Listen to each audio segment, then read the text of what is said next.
إن الحمد لله نحمده ونستعينه ونستغفره ونعوذ بالله من شرور أنفسنا ومن سيئات أعمالنا من يهده الله فلا مضل له ومن يضلل فلا هادي له وأشهد أن لا إله إلا الله وحده لا شريك له وأشهد أن محمدًا عبده ورسوله صلى الله تعالى عليه وآله وسلم أما بعد فإن خير الحديث كتاب الله وخير الهدي هدي محمد صلى الله تعالى عليه وآله وسلم وشر الأمور محدثاتها وكل محدثة بدعة وكل بدعة ضلالة وكل ضلالة في النار اللهم صل على محمد وعلى آل محمد كما صليت على إبراهيم وعلى آل إبراهيم إنك حميد مجيد اللهم بارك على محمد وعلى آل محمد كما باركت على إبراهيم وعلى آل إبراهيم إنك حميد مجيد رب اشرح لي صدري ويسر لي أمري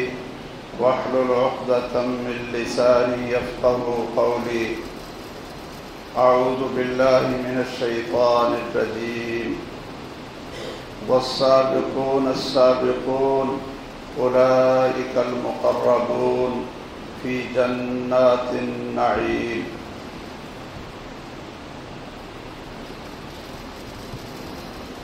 محترم سامعین گرامی قدر حضرات و خواتین،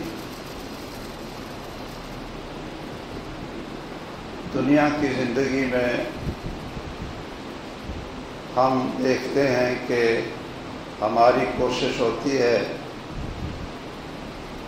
کہ دنیا کے مال اور دولت کو، دنیا کی آسائش اور عہدوں کو حاصل کرنے کے لیے ہم ایک دوسرے سے آگے بڑھتے ہیں، لیکن اچھے اعمال میں اور نیکیوں میں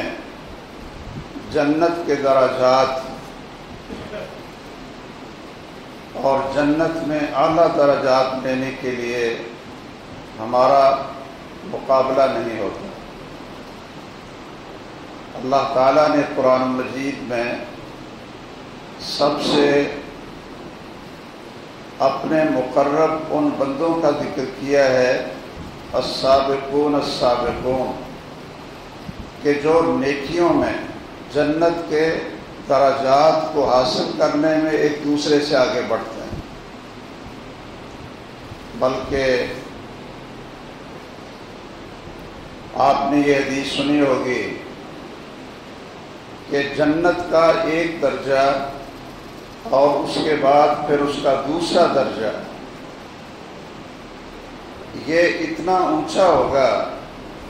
اور درمیان میں اتنا فاصلہ ہوگا، کما بین السماء والارض، جس طرح آسمان اور زمین کے درمیان فاصلہ ہے، اتنا فاصلہ جنت میں ایک درجے اور دوسرے درجے کے درمیان ہوگا۔ تو ان درجات کو لینے کے لیے ہم ایک دوسرے سے آگے بڑھنے کی کوشش نہیں کرتے، بلکہ دین کے معاملہ میں ہمارا یہ ذہن ہوتا ہے کہ ہم کہتے ہیں جی چلو ہم 5 وقت کی نماز کو پڑھتے ہیں، تو کتنے لوگ ہیں مسلمان جو نماز ہی نہیں پڑھتے؟ یعنی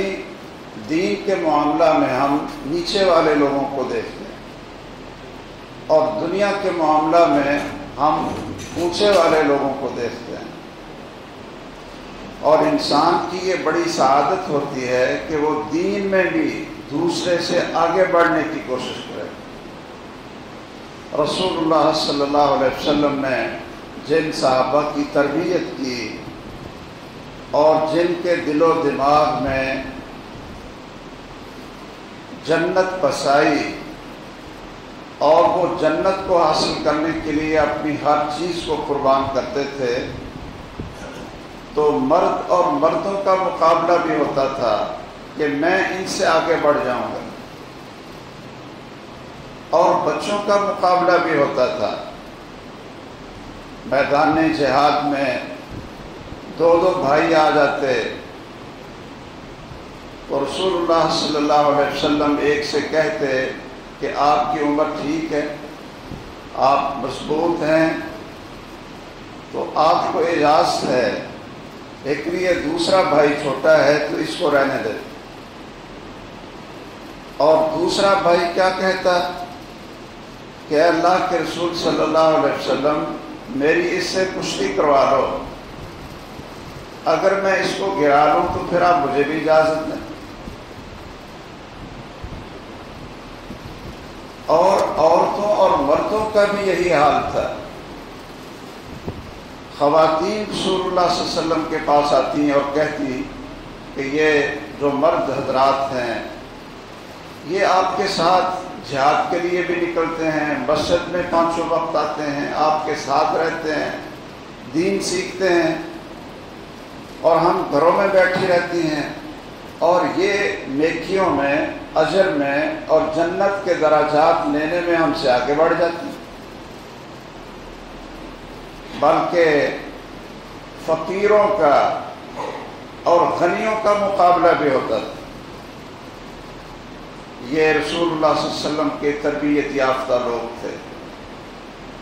فقراء آ کر رسول اللہ صلی اللہ علیہ وسلم سے کہتے تھے کہ نمازیں پڑھنے میں تو ہم مالداروں کو آگے نہیں جانے دیتے، تہجد پڑھنے میں بھی ہم ان کو آگے نہیں جانے دیتے، اور قرآن کی تلاوت میں بھی ہم ان کو اپنے سے آگے نہیں بڑھنے دیتے، لیکن ان کے پاس مال ہے، یہ غلام آزاد کرتے ہیں، یہ صدقہ کرتے ہیں، اور ان کے پاس سواریاں ہیں، یہ حج اور عمرے کو جاتے ہیں، تو ہمارے پاس مال نہیں ہے، تو ہم ان اعمال میں، ان نیکیوں میں ان سے پیچھے رہ جاتے ہیں۔ تو وہ مشہور حدیث ہے، آپ جانتے ہیں، رسول اللہ صلی اللہ علیہ وسلم نے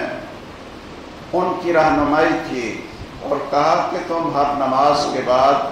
33 دفعہ سبحان اللہ پڑھا کرو، 33 دفعہ الحمدللہ پڑھا کرو، اور 34 دفعہ اللہ اکبر پڑھا کرو۔ وہ فقیر لوگ، ان کے ہاتھ میں جب یہ آپ کا دیا ہوا اجر لینے کے لیے ایک عمل آیا تو وہ بڑے خوش تھے، بڑے مطمئن تھے۔ آپ نے ان سے کہہ دیا تھا کہ جو بندہ ہر نماز کے بعد یہ تسبیح کر لیتا ہے، اتنی دفعہ سبحان اللہ الحمدللہ اللہ اکبر، یہ 100 دفعہ پڑھ لیتا ہے، تو کوئی بندہ بھی اجر میں ان سے آگے نہیں بڑھ سکتا، اور اس کے گناہ اگر سمندر کی جھاگ کے برابر ہوں وہ بھی اللہ معاف کر دیتے۔ بڑے خوش تھے۔ اور مالدار لوگوں نے دیکھا کہ آج کل یہ فقراء کے چہروں پہ بڑی رونق ہے اور یہ بڑے خوش پھرتے ہیں، تو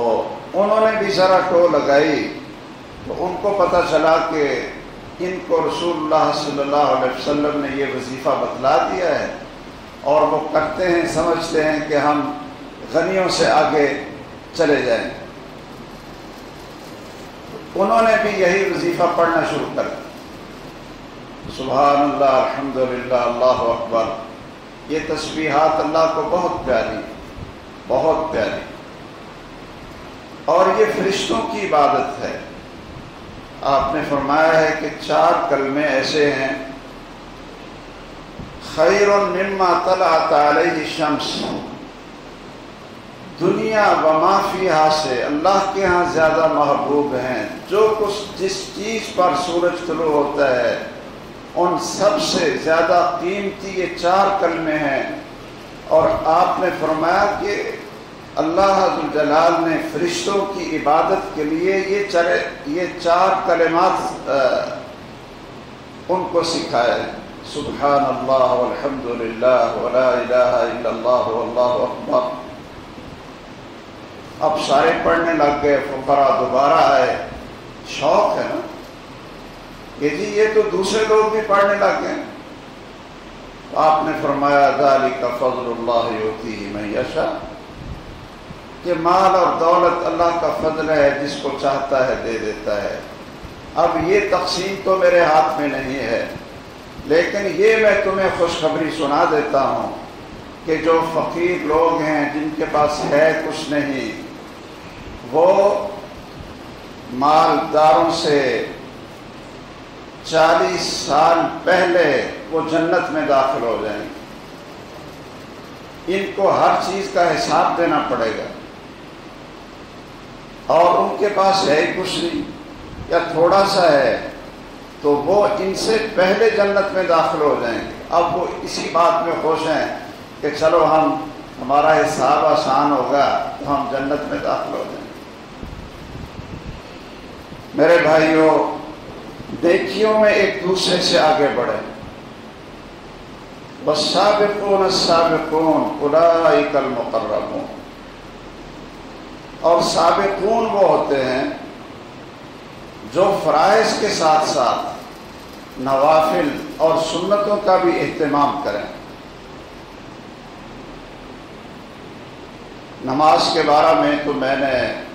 کافی احادیث آپ حضرات کو سنانے کی کوشش کی، تو یاد رکھیے کہ جو سنتیں ہیں نمازوں سے آگے اور پیچھے، اسی طرح نفل روزے ہیں، اسی طرح نفل صدقہ خیرات ہے، ان چیزوں میں بھی ہمیں ایک دوسرے سے آگے بڑھنے کی کوشش کرنی چاہیے۔ رسول اللہ صلی اللہ علیہ وسلم کے ایک صحابی حضرت ربیعہ بن کعب الاسلمی، وہ فرماتے ہیں کہ دن میں تو ہم لوگ اپنی محنت مزدوری میں لگے رہتے تھے، اور ہمیں وقت نہیں ملتا تھا کہ محمد الرسول اللہ صلی اللہ علیہ وسلم کی خدمت کریں۔ آپ کے پاس بیٹھے ہیں، وہ فرماتے ہیں کہ ایک رات میں آپ کے دروازے پر سویا، آپ کے دروازے کی چوکھٹ کو اپنا تکیہ بنایا اور ساری رات وہاں سوئے، اور خواہش میری یہ تھی کہ آپ جب رات تہجد کے وقت اٹھیں تو میں آواز دوں اور آپ کی کوئی خدمت کروں، آپ کو پانی پکڑاؤں، آپ کو مسواک پکڑاؤں۔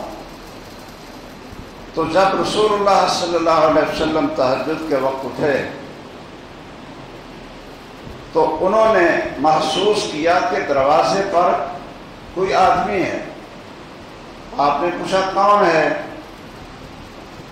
اب وہ رات اسی لیے سوئے ہیں، یعنی آپ صحابہ کرام کی محبت رسول اللہ صلی اللہ علیہ وسلم سے یہ کتنی محبت تھی کہ ساری رات وہاں گزاری کہ میں آپ سے کوئی دعا لے لوں، آپ کی خدمت کروں۔ تو آپ نے پوچھا کون ہے؟ تو اس نے کہا ربیعہ ہوں، اور آپ کی یہ عادت مبارکہ تھی کہ پورا نام پوچھتے تھے، ربیعہ تو کئی ہوں گے۔ تو آپ نے پوچھا ابن من، کس کے بیٹے ہو؟ کہا جی ربیعہ بن کعب الاسلمی۔ تو فرمایا اس ٹائم؟ کہا کہ میں آپ کی خدمت کرنا چاہتا ہوں، کوئی ضرورت ہے تو میں لبیک حاضر ہوں۔ تو رسول اللہ صلی اللہ علیہ وسلم ان کے اس عمل سے بڑے خوش ہوئے، دل سے بڑی خوشی آئی، اور آپ نے کہا ربیعہ کوئی دعا کروانا چاہتے ہو، کوئی عمل پوچھنا چاہتے ہو، کوئی مانگنا چاہتے ہو تو بتاؤ۔ سیدنا ربیعہ کہنے لگے کہ میں اور کچھ نہیں چاہتا، اسألک مرافقتک فی الجنہ، کہ میری ایک ہی چاہت ہے، ایک ہی تمنا ہے کہ جنت میں آپ کا ساتھ نصیب ہو جائے۔ تو رسول اللہ صلی اللہ علیہ وسلم نے پوچھا کیا اس کے علاوہ کوئی اور؟ کہنے لگے جی نہیں، ایک ہی سوال ہے، ہوا ذات، یہی سوال ہے کہ جنت میں آپ کی رفاقت اور آپ کی صحبت نصیب ہو جائے۔ تو رسول اللہ صلی اللہ علیہ وسلم نے فرمایا فَأَعِنِّي عَلَى نَفْسِكَ بِكَثْرَةِ السُّجُودِ، ایک کام تم کرو، ایک میں کرتا ہوں، میری مدد کرو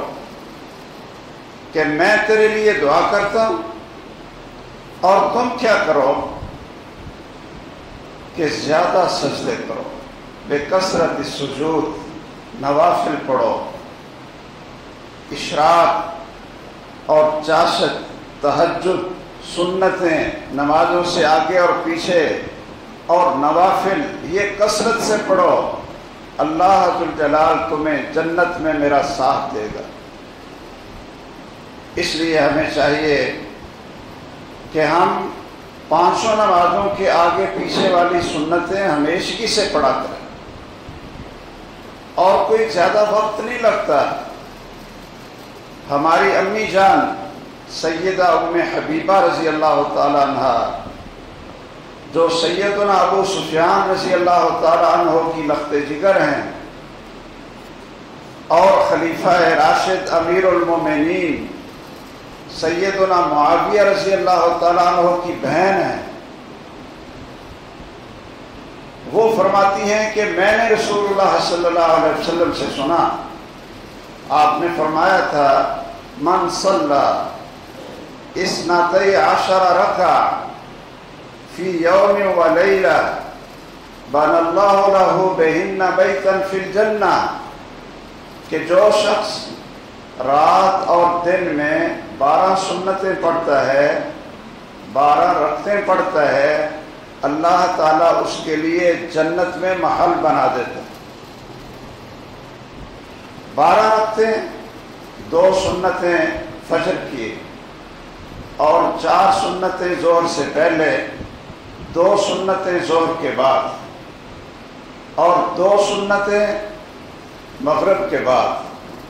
اور 2 سنتیں عشاء کے بعد،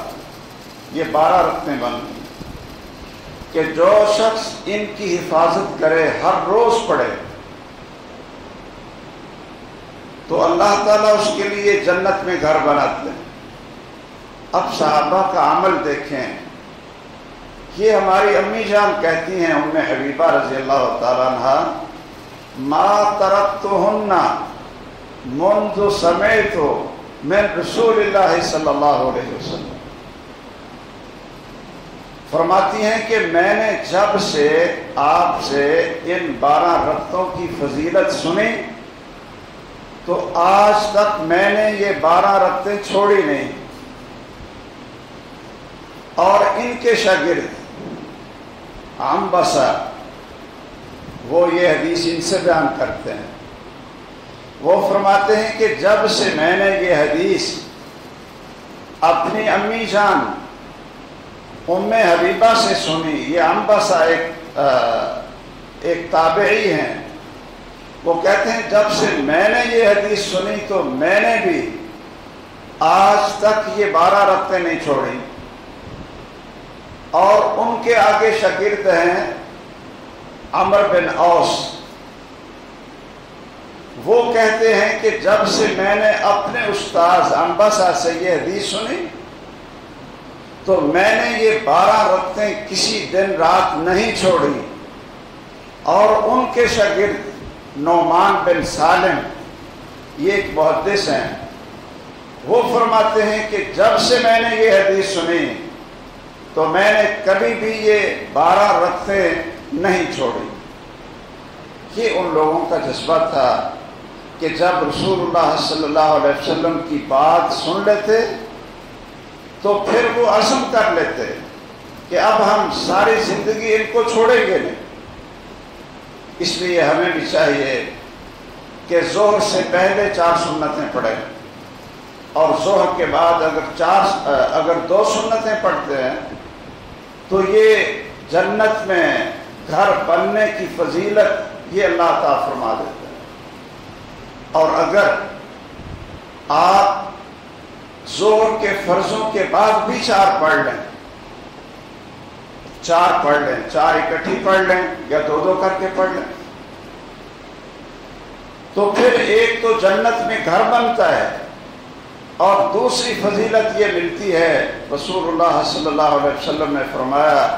من حافظ على 4 قبل الظہر و4 بعدها حرمہ اللہ علی النار، کہ جو شخص ظہر کے فرضوں سے پہلے 4 رکعت پڑھ لے اور فرضوں کے بعد بھی 4 سنتیں پڑھے تو اللہ ذوالجلال اس شخص کو جہنم کی آگ پر حرام کر دیتے۔ وہ آدمی بغیر سزا کے سیدھا اپنے جنت میں بنے ہوئے گھر میں داخل ہو جاتا ہے۔ اور اسی طرح اگر عصر کے فرضوں سے پہلے آپ 4 نفل پڑھتے ہیں تو 4 رکعتیں پڑھنے والے کے لیے رسول اللہ صلی اللہ علیہ وسلم نے رحمت کی دعا کی، رحم اللہ امرأ صلی 4 قبل العصر، اللہ کی رحمت ہو شخص پر، یہ دعا ہے، اللہ کی رحمت ہو شخص پر کہ جس نے عصر کے فرضوں سے پہلے 4 رکعتیں پڑھی۔ اور اسی طرح مغرب میں اذان اور اقامت کے درمیان یہ 2 سنتیں، اذان اور اقامت کے درمیان، اذان ہو جائے تو اسی وقت جماعت کھڑی نہ کریں، درمیان میں 6 منٹ کا 10 منٹ کا فاصلہ کریں تاکہ لوگ وضو کر لیں، اور جو مسجد میں ہیں وہ 2 رکعت پڑھیں۔ اس کے بارے میں رسول اللہ صلی اللہ علیہ وسلم نے حکم بھی دیا، صلو قبل المغرب، صلو قبل المغرب، اور لوگوں مغرب کے فرضوں سے پہلے 2 رکعت پڑھو، لوگوں 2 رکعت پڑھو، تیسری دفعہ کہا لوگوں 2 رکعت پڑھو، لیکن یہ فرض نہیں ہے، سنت ہے، نفل ہے۔ اور پھر صحابہ کرام کو آپ نے دیکھا کہ وہ مغرب میں اذان کے بعد 2 رکعت پڑھتے تھے، اور خود رسول اللہ صلی اللہ علیہ وسلم نے 2 رکعت پڑھی، یعنی مغرب کی اذان کے بعد والی 2 سنتیں اتنی عظیم ہیں کہ آپ نے ان کا حکم بھی دیا، صحابہ کرام کے عمل کو دیکھ کر آپ نے اپنی تقریری حدیث بھی ان کو ثابت رکھا اور خود بھی پڑھی۔ اور میں یہ بات صرف اللہ کا شکر ادا کرنے کے لیے آپ حضرات کے سامنے یہ عرض کرتا ہوں کہ پوری دنیا میں آپ فیصل آباد میں پھر جائیں، یہ جو 2 سنتیں ہیں مغرب کی اذان کے بعد، ان کو اگر زندہ رکھا ہوا ہے اور ان 2 سنتوں کی اگر کوئی دعوت دیتا ہے اور عملاً رسول اللہ صلی اللہ علیہ وسلم کی اس حدیث کو اور اس سنت کو زندہ رکھا ہوا ہے، تو یہ پوری دنیا میں صرف اور صرف اہل حدیث کی مساجد۔ اور ہماری دعا ہے کہ اللہ ذوالجلال ہمیں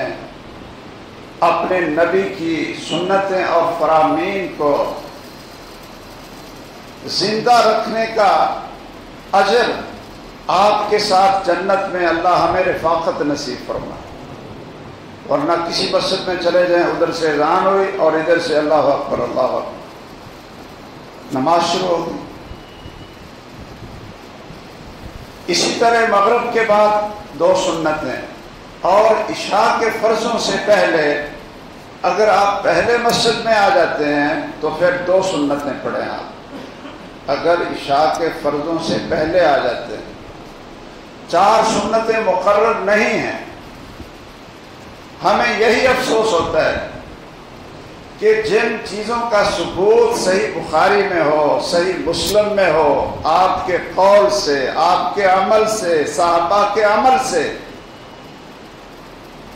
تو وہ ہمارے حضرات کہتے ہیں کہ یہ مکروہ ہے۔ ہدایہ میں لکھا ہے، ہدایہ میں احناف کے ہاں لکھا ہے کہ یہ مغرب کے اذان کے بعد والی 2 رکعتیں پڑھنا مکروہ ہے۔ اب اللہ کے بندو، جو رسول اللہ صلی اللہ علیہ وسلم نے حکم دیا وہ مکروہ ہے، جو صحابہ عمل کرتے تھے وہ مکروہ ہے، اور جو خود رسول اللہ صلی اللہ علیہ وسلم نے یہ 2 رکعتیں پڑھی، کیا ہم کسی مسلمان کی زبان یہ گوارا کرتی ہے کہ آپ کی 3 طریقوں سے ثابت شدہ سنت اور نوافل کو ہم مکروہ کہیں، صرف اس لیے کہ ہمارے امام نے ان کا تذکرہ نہیں کیا؟ تو امام الانبیاء سے بڑا امام کون ہے؟ یا تو ہمیں کوئی آپ بتا دیں کہ محمد الرسول اللہ صلی اللہ علیہ وسلم سے کوئی بڑا امام،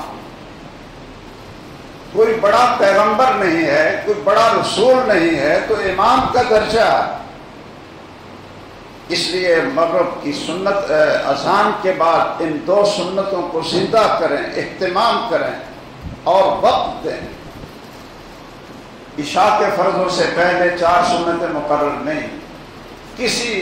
حدیث کے اندر 4 سنتوں کا کوئی ثبوت نہیں، اور اس پر اصرار کریں گے، اور جس کا ثبوت ہے اس کو مکروہ کہیں گے۔ اور میرے بھائیو، دین تو مکمل ہو گیا تھا، الیوم اکملت لکم دینکم، اور عشاء کی نماز فرضوں کے بعد 2 سنتیں پڑھیں گے تو وہ 12 رکعتیں پوری ہوں گی، جن کے بدلے جنت میں گھر بنے گا۔ اور اگر آپ 4 سنتیں اکٹھی پڑھتے ہیں، عشاء کے فرضوں کے بعد 4 سنتیں اکٹھی پڑھتے ہیں،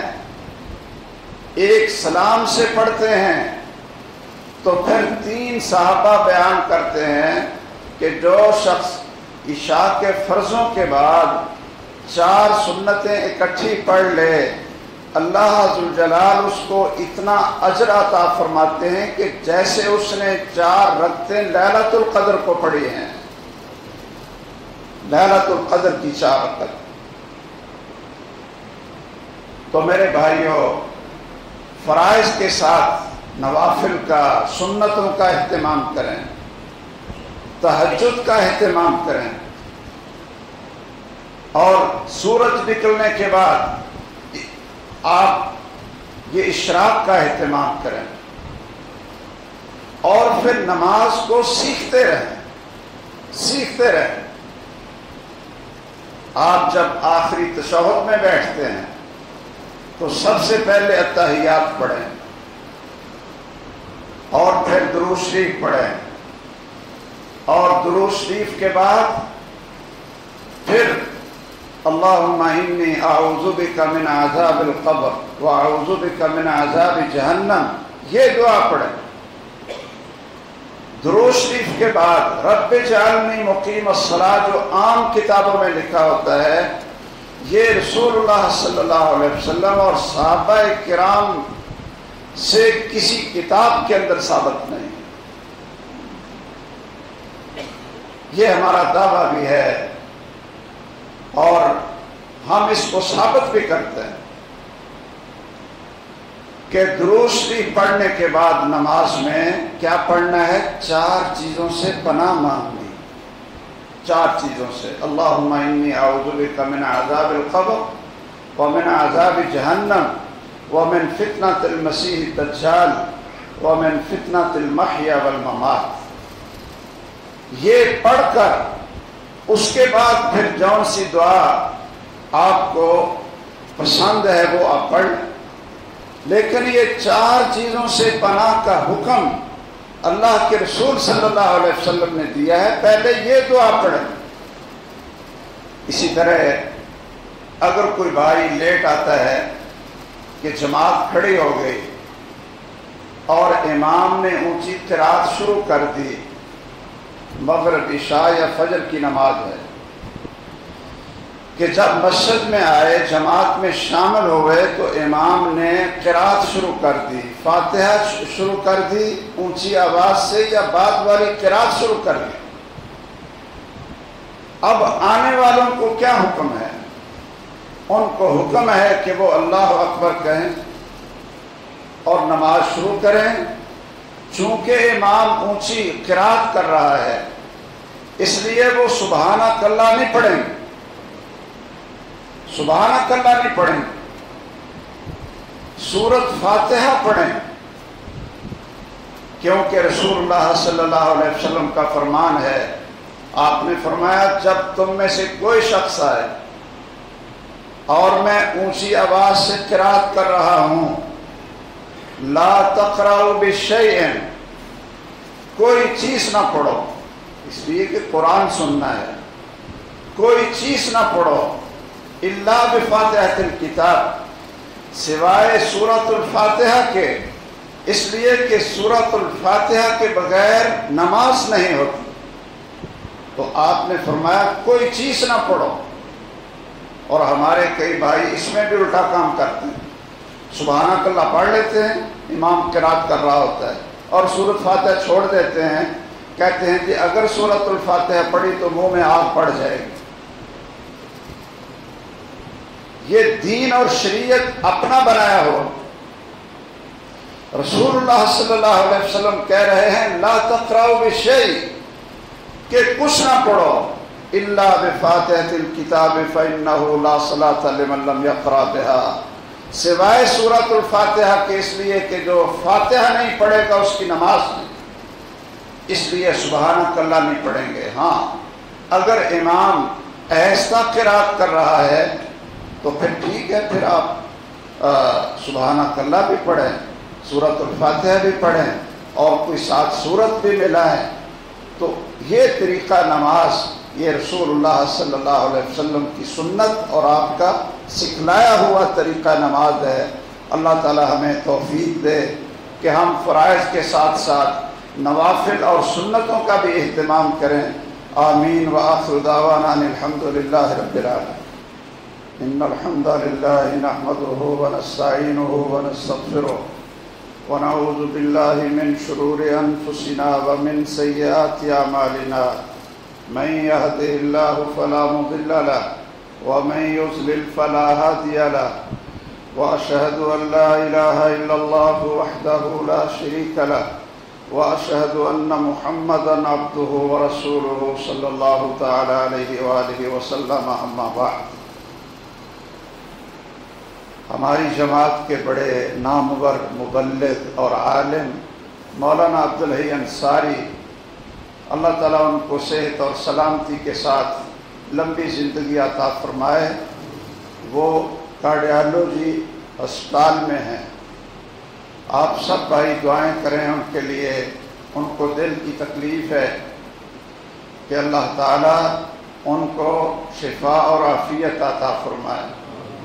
اور صحت ایمان والی لمبی زندگی دے کہ وہ لوگوں کو دعوت اور تبلیغ کا کام کرتے رہیں۔ دوسری گزارش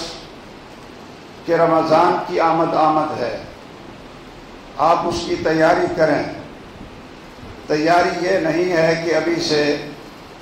بیسن خریدنا شروع کریں اور پتہ نہیں فروٹ چاٹ بنانے کا پروگرام بنائیں، پکوڑے بنانے کا، سموسے بنانے کا اور پتہ نہیں کیا کیا،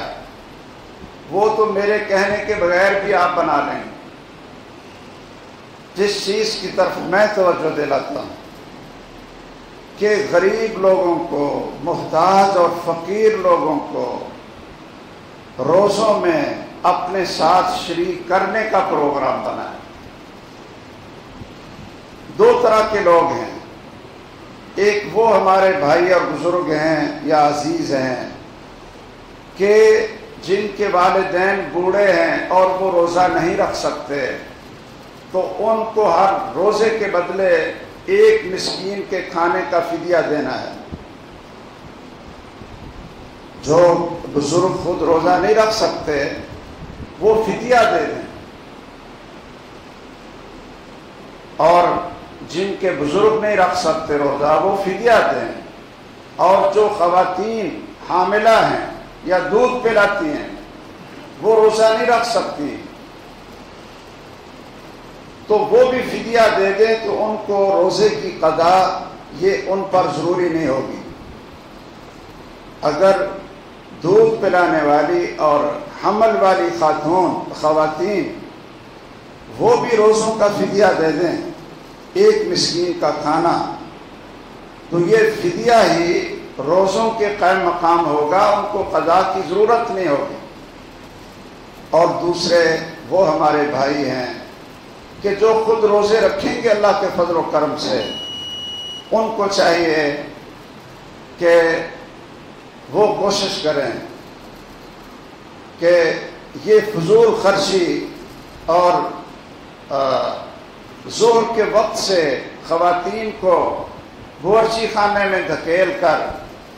اور اتنی چیزیں تیار کروا کر اور ہم پھر کہیں جی بس اب روزے کا مزہ آیا، سادگی سے روزے رکھیں، کھجور اور پانی سے روزہ افطار کریں۔ یہ تلی ہوئی چیزیں تو معدے کے لیے ویسے بھی نقصان دہ،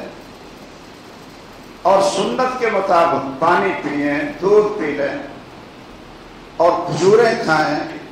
اور پھر کھانا کھائیں، اس سے توانائی بحال ہوتی ہے۔ بہرحال تو آپ بھائی ان چیزوں میں تکلفات کی بجائے آپ جو محتاج لوگ ہیں اور مہنگائی کی اس چکی میں پس رہے ہیں، مہنگائی کی چکی میں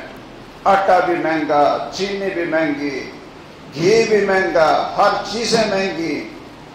تو آپ ان کے لیے ذرا اپنی جیبوں کو کھلا کریں، صدقہ کریں، ایک پیکج بنائیں۔ ہم ہر رمضان میں بیت المال کی طرف سے لوگوں کے گھروں میں راشن کا پیکج بناتے ہیں جو 3000 سے لے کر 4500 تک کا بنتا ہے، یعنی ایک درمیانہ بناتے ہیں اور ایک تھوڑا سا بہتر بناتے ہیں کہ جس سے وہ لوگ چائے کی پتی ہے مثلاً اس طرح، یہ شربت کی ایک بوتل ہے، صابن ہے، کھجوریں ہیں، آٹا ہے، گھی ہے، دالیں ہیں، تو 300 والا پیکج یہ عام ہوتا ہے، اور 4500 والا پیکج یہ من اوسط ما تطعمون اہلیکم، وہ درمیانہ کھانا ہوتا ہے کہ جس سے ہم خود بھی اپنے گھروں میں اس پہ گزارا کر سکتے ہیں، 4500 کے پیکج میں۔ تو میں اگلے جمعے انشاءاللہ اعلان بھی کروں گا اور ساتھی جمع بھی کریں گے، تو آپ بھائی ذرا رمضان کی تیاری لوگوں کو کھلانے پر، روزہ رکھنے پر، قرآن کی تلاوت پر، نیکیوں میں آگے بڑھنے کے پروگرام بنائیں۔ اللہ تعالی ہمیں صحت اور عافیت کے ساتھ پورا رمضان گزارنے کی توفیق دے، اور اللہ صحت ایمان والی لمبی زندگی دے۔ اللہم انصر الاسلام والمسلمین، اللہم دمر اعداء الدین، اللہم لا تسلط علینا من لا یرحمنا، اللہم اشف مرضانا ومرضى المسلمین، واشف انت الشافی لا شفاء الا شفاؤک شفاء لا یغادر سقما، وصلی اللہ علی سیدنا ومولانا محمد وعلى آلہ واصحابہ اجمعین۔ اقول قولی ھذا واستغفر اللہ۔